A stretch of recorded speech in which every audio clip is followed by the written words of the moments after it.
सुखदेव वैशासन में बैठे हैं और परीक्षित महाराज शिष्य के रूप में, श्रोता के रूप में अपना कल्याणकामी होकर वहां पर बैठे। बड़ा विचित्र अवस्था थी जिस समय परीक्षित महाराज बैठे थे सुखदेव जी के चरण प्रांत में। किसी को सांप मिल जाए, अभिशाप, वो भी माता पिता या आत्मीय बंधु बांधव के तरफ से नहीं। कई बार ये लोग सांप देते, सच नहीं होता है, लेकिन अगर ऋषि मुनि सांप दे दिया तो अब व्यर्थ हो सकता है। परीक्षित महाराज गंगा के तट पर बैठे। भारतवर्ष के अंदर सुकताल एक तीर्थ है, सुकरतल, वहां पर बैठे। बड़ा भाव, बड़ा मुमुर्षु, बड़ा दुख के साथ बैठे। मृत्यु नजदीक आ चुका है, समय निर्धारित है। हम लोग का निर्धारित नहीं है मृत्यु, इसलिए हम लोग को थोड़ा आनंद है, खुशी है। लड़का लड़की, बच्चा, दोस्त, यार, रिलेटिव्स सब घेरे हुए हैं। हमको कोई चिंता इतना नहीं है। मृत्यु एक ऐसा चीज है, सत्य है, अवश्यंभावी है, भीतिप्रद है, और हर एक के जीवन में निश्चित रूप से एक बार उनसे भेंट होता है मृत्यु के साथ। भगवत गीता बोलते जातस्य ही ध्रुवो मृत्यु ध्रुव जन्म मृतस्य च। जो जन्म लिया उनका मृत्यु उनके लिए ध्रुव है, सत्य है।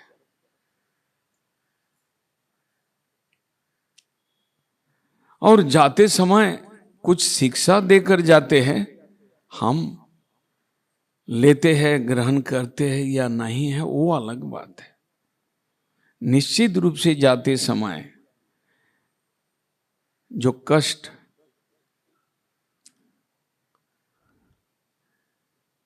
जो भय पैदा करके जाते हैं, हम लोग साक्षी हैं। घर के लोग कोई भी मर जाए, प्राण वायु निकल जाए, आत्मा निकल जाए, बॉडी जो पड़े रहते हैं, चाहे कितना भी प्यारा हो, लेकिन भीतिप्रद है। भय देखने से तो भय होता ही है, खुशी आनंद तो नहीं होता है।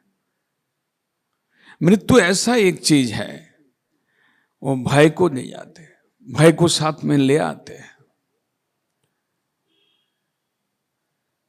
ऐसा एक चीज जो जीवन में एक ही बार साक्षात होगा और अंतिम काल में होगा,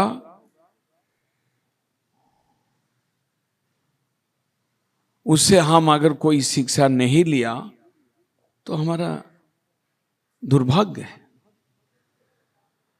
चाहे हमारा मृत्यु हो अपना, चाहे हमारे परिजन का मृत्यु हो, लेकिन मृत्यु तो कुछ ना कुछ, हम जिस मृत्यु को देख रहे हैं उससे हमें शिक्षा लेना चाहिए। क्या शिक्षा? कि देखो उनका हुआ, तुम्हारा भी होगा। देखो इनका कष्ट हुआ, तुम्हारा भी कष्ट होगा। देखो इसका सामना वो किया, तुमको भी सामना करना पड़े, उसके लिए तैयार हो जाओ। मृत्युंजय, मृत्युंजय मंत्र है, मृत्युंजय यज्ञ है, मृत्युंजय शिव जी का नाम भी है। मृत्यु को जय करने का भी कोई प्रोसेस है। शब्द जब है उसका व्यवहार भी है। मृत्यु को हम ओवरकम कर सकते हैं कि नहीं? जीवन में एक बार आएगा, हमारा सबके जो हमारा परिजन है उनके पास एक एक करके आ रहे हैं, तो हम निश्चित रूप से उसको मृत्यु को लांघने के लिए, मृत्यु के उस पार जाने के लिए, मृत्यु को ओवरकम करने के लिए हमें चेष्टाशील होना चाहिए। और उस शास्त्र में उसका वर्णन है कि कैसे मृत्यु को, और परीक्षित उसका दृष्टांत है। परीक्षित महाराज खुद स्वयं किस तरह से 7 दिन के अंदर मृत्यु को फीका कर दिया, मृत्यु का दुख को हजम कर लिया, मृत्यु को हंसते हंसते स्वीकार किया, और एक ही बार उनको दर्शन दिया, मृत्यु तुम आज हमारा पास आओ, लेकिन और कभी नहीं आना। हम अमृत स्वरूप जो भगवान है, हम उनके पास जा रहे हैं, तुम और वापस मेरा जीवन में नहीं आना। इतना वो काम 7 दिन में किया, और उनका कथा सुनना तो हम लोग के लिए बहुत जरूरी है। कोई आदमी मृत्यु के द्वार पर बैठे और वो भी 7 दिन में मृत्यु को हंसते हुए स्वीकार करते हुए मृत्यु को टाटा बाई बाई कर दिया, चलो और मत नहीं, और नहीं। ब्रह्मशाप, अभिशाप मिला। अभिशाप एक आशीर्वाद है, भागवत में कई जगह पर वर्णन है। परीक्षित महाराज को कौन, समीक ऋषि के पुत्र श्रृंगी ऋषि ने सांप दिया कि आज से 7 दिन में हमारा पिताजी के गल में जो भी मरा हुआ सांप को डाला तो उसका आज से 7 दिन में मृत्यु होगी, ये सांप दिया। वो भी ऋषि पुत्र है, गुरु पुत्र है। यदि गुरुजन हमें अभिशाप देता है, वो एक दंड है, वो एक शासन है, और उसको स्वीकारना हमारे लिए कल्याणकारी है। उसमें कोई भी बिंदु मात्र भी उसमें नुकसान नहीं है। परीक्षित महाराज उसका प्रमाण है। दक्ष प्रजापति नारद को दिया, वो भी प्रमाण है। पार्वती देवी चित्रकेतु राजा को दिया। राजा तो मस्तक नत कर हंसते हंसते उसको स्वीकार करते हुए देवी को बोला कि देवी बड़े अच्छी बात है, आपको नमस्कार, तथास्तु, ऐसा प्रणाम करके हंसते हंसते गए। कौन? जो जानता है कि सांप, अभिशाप वो त्याग का भावना को जगाता है, निवृत्ति के द्वार पर पहुंचाने का वो मोमेंट है। हमें परीक्षित महाराज उसका दृष्टांत है। जैसे ही उनका कान में आया कि आज से 7वें दिवस में हमारा तक्षक दंशन में मृत्यु होगा, तुरंत राज पोशाक को छोड़ा, मुकुट को उतारे और धोती कुर्ता पहनकर अनशन प्रायोपवेशन में बैठ गए और सब कुछ त्याग तुरंत आया। 1 सेकंड भी देर नहीं लगा। यही है सांप का जो फल, सांप कैसे आशीर्वाद होता है। गुरुजन यदि आपको डांटता है, आपको कुछ ऐसा सजा सुनाते हैं, तो निश्चित रूप से उसके पीछे कुछ ना कुछ मंगल, कुछ ना कुछ कल्याण निश्चित रूप से होगा। परीक्षित महाराज उसका दृष्टांत है। और बैठे हैं सुखदेव जी जैसा महाभागवत, हरि उनको सुखदेव जी को भेज दिया, जाओ। मैं मातृगर्भ में उसको रक्षा किया था, इसलिए परीक्षित का नाम है विष्णुरात। अभी मृत्यु के समय पर भी मेरा उचित है कुछ करना परीक्षित के लिए, इसलिए उसने सुखदेव जी को भेज दिया कि उसको उद्धार कर दो, उसको परम गति प्राप्त होने का व्यवस्था कर दो। भगवान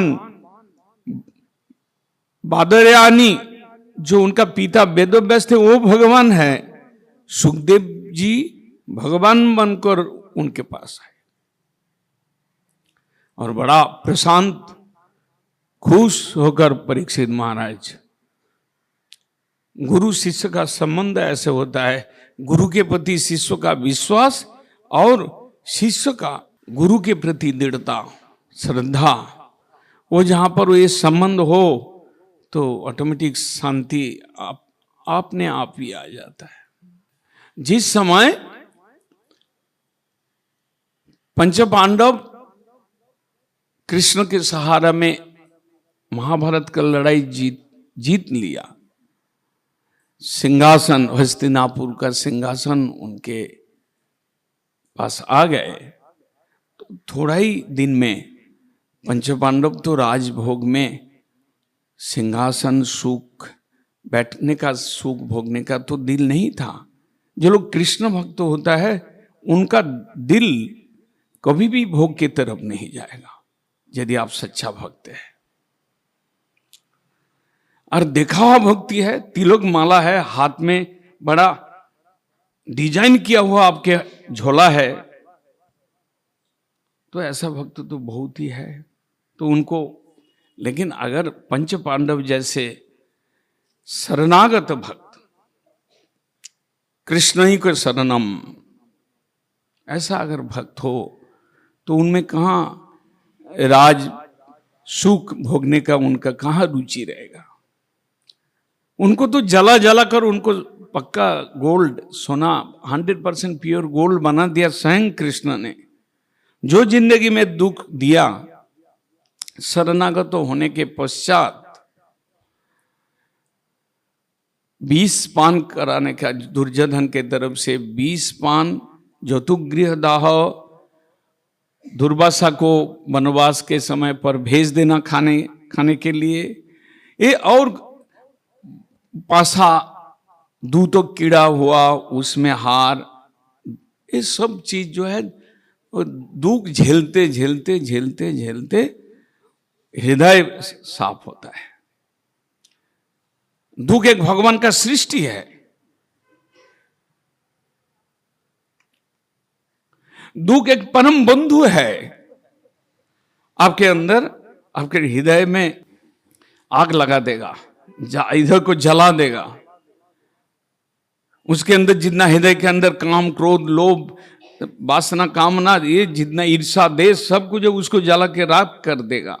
दुख ऐसा एक चीज है, आपका हृदय को धीरे धीरे पवित्र कर देगा, आपके हृदय में निर्वेद ले आ देगा, त्याग ले आ देगा, और आपके हृदय में प्रवृत्ति अर्थात कर्म भोग करने का जो बीज है उसको जला के रख कर देगा। ये दुख का फायदा है।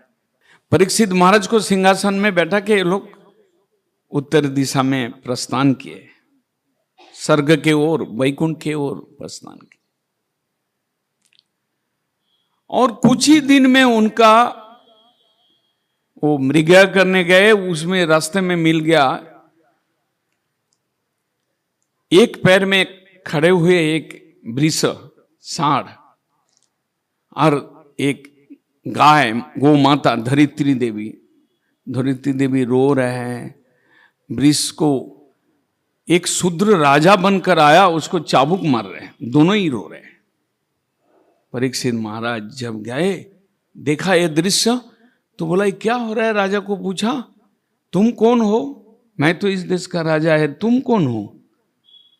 तो देखा कि जो यदि असली राजा आ जाए तो नकली राजा का क्या, भीतर से तो फट से उतर के बोला, शरणागत तो हो गए महाराज जी, मैं तो, मेरा ये परिचय है, मैं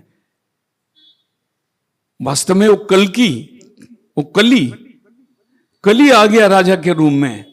दोनों राजा, एक धार्मिक राजा है और एक अधार्मिक, कली, दोनों के आमने सामने हुआ, वार्तालाप हुआ। बोला कि मैं तो तुमको निधन करूंगा। सुखदेव, परीक्षित महाराज बोलते हैं, मेरा राज्य में तुम नहीं रह सकता है, तुम तो पाप है, तो एकदम हाथ जोड़ के शरणागत हो गए कि राजा मैं आपके इस राज्य में रहेंगे, आपने अतिथि के रूप में आए, मेरा सत्कार, कोई भी एक कोना में रहने के लिए मेरे को स्थान दे दीजिए। बड़ा विनती किया, और शरणागतों को मारने का हिसाब नीति में नहीं है, नियम के अनुसार उनको स्थान देना ही चाहिए। और परीक्षित महाराज वो भी धार्मिक राजा थे। दूतों पानों स्त्रियों सुना जत्र अधर्म चतुष्टय। 4 स्थान में तुम रहना, झोपड़पट्टी में नहीं, वहां भी तो राइट बन जाता है, वहां भी तो स्क्वायर फीट 3 गुना 4 गुना मिलेगा तोड़ के बनने से, लेकिन 4 स्थान में देगी। दूतों पानों स्त्रियों सुना, जहां दूत कीड़ा होते हैं और जहां मद्यपान होता है, जहां स्त्री होता है, असत अवैध स्त्री संग होता है, और जहां पशु हिंसा होता है, ये 4 स्थान पर तुम रहे। कली बड़ा चालाक थे, बोला कि ठीक है प्रभु जी, महाराज जी, आप तो दिया है स्थान, और 1 तो दे दीजिए, 5 हो जाए, हमारा दिल खुश हो जाएगा। तो सोच सोच के कि ये चारों चीज जहां पर रहता है, वो सोना, उसको गोल्ड, मतलब उसमें रह जाओ, अर्थ धन उसमें। तो कली महाराज खुश हो गए। परीक्षित को मालूम तो हुआ कि पंच पांडव द्वापर युग के अंत में आए, कृष्ण आए द्वापर युग के अंत में। कृष्ण जिस दिन संसार छोड़कर चले गए, उस दिन के कलियुग का प्रवृत्ति हुआ, और परीक्षित महाराज सोच लिया कि कुछ हम कर नहीं सकते, ये कलियुग है, कली को तो स्थान देना ही पड़ेगा, रहना पड़ेगा। वही आज सर्वत्र दिखाई पड़ता है कली का प्रभाव। वो जो सार, वो जो वृष, त्याग, स्वच्छ, दया और सत्य, 4 पैर था, वो तीनों पैर गायब हो गया कलियुग आते ही। केवल सत्य के रूप में वो पैर उनका पास था। लेकिन आज हम लोग सब असत्य में डूबे हुए हैं, जहां पर हजारों, लाखों, करोड़ों जीवों के अंदर जो सत्य के पकड़ कर रहता है, जो सत्यवादी है, उसको कली स्पर्श नहीं कर सकता है, और बाकी सब के सब। महाराज परीक्षित समझ गया कि हमारा समय आ रहा है, और तभी एक घटना हुआ कि ऋषि के मृगया जाकर पानी का प्यास पूर्ति के लिए कुछ बाधा आई, और समीक ऋषि के गल पर मरा हुआ सांप चढ़ा दिया। बस हो गया, काम खत्म। सब लीला परीक्षित महाराज का। मनुष्य जब महत अतिक्रम करता है, महापुरुषों के चरण में अपराध करते हैं,